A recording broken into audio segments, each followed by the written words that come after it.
దేవునికి స్తోత్రం, మహిమ కలుగునుగాక. ఆత్మీయ తల్లిదండ్రులకు నా వందనాలు, కూడి వచ్చిన అందరికీ నా వందనాలు. నా రక్షణ సాక్ష్యము, మేము 2014వ సంవత్సరము జనవరి నెల 13, 14, 15 దినాల్లో నేను బాప్తిసానికి కూర్చున్నాను. అంతకుముందు వరకు నాకు యేసు ప్రభు దేవుడన్న అవగాహనే లేదు. విగ్రహారాధన చేసేవాళ్ళం మేము. ఒకవేళ డిసెంబర్ 25న సెలవు వచ్చిందని నాకు సంతోషం ఉండేది తప్ప యేసు ప్రభు పుట్టాడన్న ఆలోచన కూడా నాకు ఉండేది కాదు. అయితే 2010, 11 ఆ సంవత్సరాల మధ్యలో నాకు సిస్టర్ పరిచయం అయినారు. పరిచయం అయిన తర్వాత ఆమె దేవుని నమ్మారు. దేవుని నమ్మిన ఆమె నన్ను ఎప్పుడైనా ఫోన్లో మాట్లాడేటప్పుడు చర్చికి వెళ్ళమని చెప్పేది. సరే అనేసి నేను చర్చికి వెళ్ళేవాడిని. చర్చికి వెళ్ళిన తర్వాత అక్కడ నాకు ఏం అర్థమయ్యేది కాదు. ప్రార్థనలు చేసేవారు, చాలామంది ఏడ్చేవారు, చెప్పిన వాక్యం కూడా నాకు అర్థమయ్యేది కాదు. తర్వాత పెళ్ళయింది. పెళ్ళయినప్పుడు ప్రతిరోజు ప్రతి సండే నన్ను చర్చికి తీసుకెళ్ళు అని అడిగేది.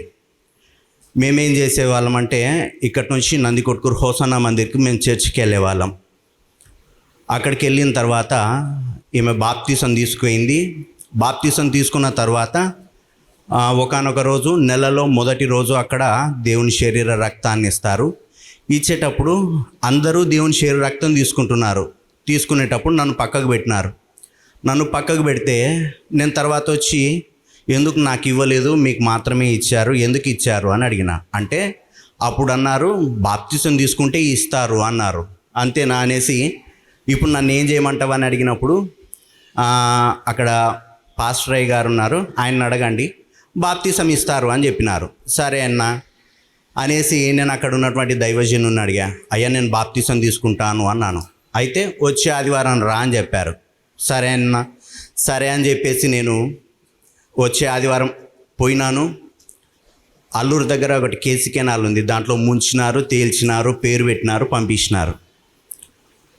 అక్కడ దేవుని శరీర రక్తం తీసుకుంటుంటే వస్తుంటే సినిమాలు చూస్తుంటే, తర్వాత ఆ జబర్దస్తులని అవని ఇవని లోకంలో ఉండే ప్రతి ఒక్క పాపం చేస్తుంటే, పేరుకు మాత్రమే నేను బాప్తీసం తీసుకున్నా తప్ప నా ఆత్మీయ జీవితంలో ఏమాత్రం మార్పు లేదు. యేసు ప్రభు ఎందుకు పుట్టాడో తెలియదు, ఎందుకు చనిపోయారో తెలియదు, కానీ నేను మాత్రం బాప్తీసం తీసుకున్నా, బల్ల తీసుకుంటుంటే దేవుడు దేవుడు అని తిరుగుతుంటే, పేరుకు మాత్రం తిరుగుతున్నాను తప్ప నాకు దేవుని పట్ల ఏమాత్రం అవగాహన సున్నా కూడా లేదు.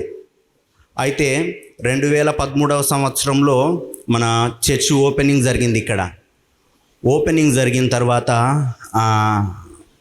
మా అత్త ఇక్కడ ఉండేవారు, హన్నమ్మ, జెరూసలేం హన్నమ్మ, ఆమె పిలిచారు, నాయన ఇక్కడ చర్చి స్టార్ట్ అయింది, రారా ఇక్కడికి రండి అని పిలిస్తే ఆ రోజు వచ్చి లోపలికి వచ్చినాం. వస్తే మా ఊరు వాళ్ళు అక్కడ ఉన్నారు.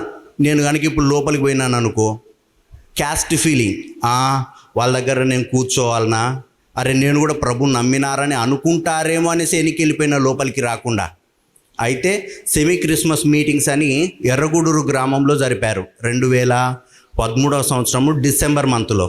అప్పటికి మా తమ్ముడు బాప్తీసం తీసుకున్నాడు. మా తమ్ముడు బాప్తీసం ఇక్కడ తీసుకొని మా తమ్ముడు నన్ను పిలిచినాడు, అక్కడ మీటింగ్స్ జరుగుతున్నాయి వెళ్దాం పా అని.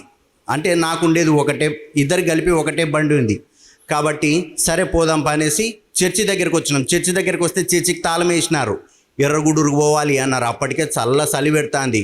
ఏమిరా మీ భక్తి, ఇంత భక్తి, గుడ్డి భక్తి, అది ఇదని నేను అప్పుడు అనుకున్నా. కానీ అక్కడికి వెళ్ళిన తర్వాత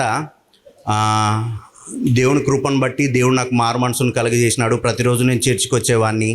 రోజు సాయంత్రం మన చర్చికి వచ్చేవాడిని. వచ్చినప్పుడు ఇక్కడ ఉన్నటువంటి బ్రదర్సు, అప్పటి మొదట్లో రక్షణ తీసుకున్న వాళ్ళు నాకు సాక్ష్యం పంచుకున్నారు. ప్రతి ఒక్కరు అన్నను రక్షణ పొందు, బాప్తీసం తీసుకో, రక్షణ పొందు, బాప్తీసం తీసుకో అని చెప్తా అంటే నేను చాలా విసుక్కున్నాను. అలాంటిది ఒకానొక రోజు దైవజనుల దగ్గర మేము కూర్చోవాల్సి వచ్చింది.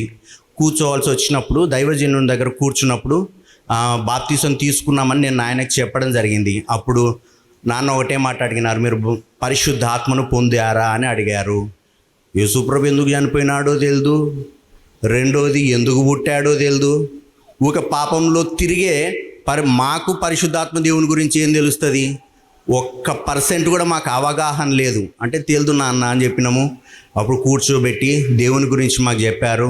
దాదాపు నేను డిసెంబర్ నెల తర్వాత దాదాపు 30 రోజులు అక్కడ ఉండి దేవుని గురించి తెలుసుకున్నాను. దేవుని గురించి తెలుసుకున్న తర్వాత బాప్తిసానికి సిద్ధపడినాం.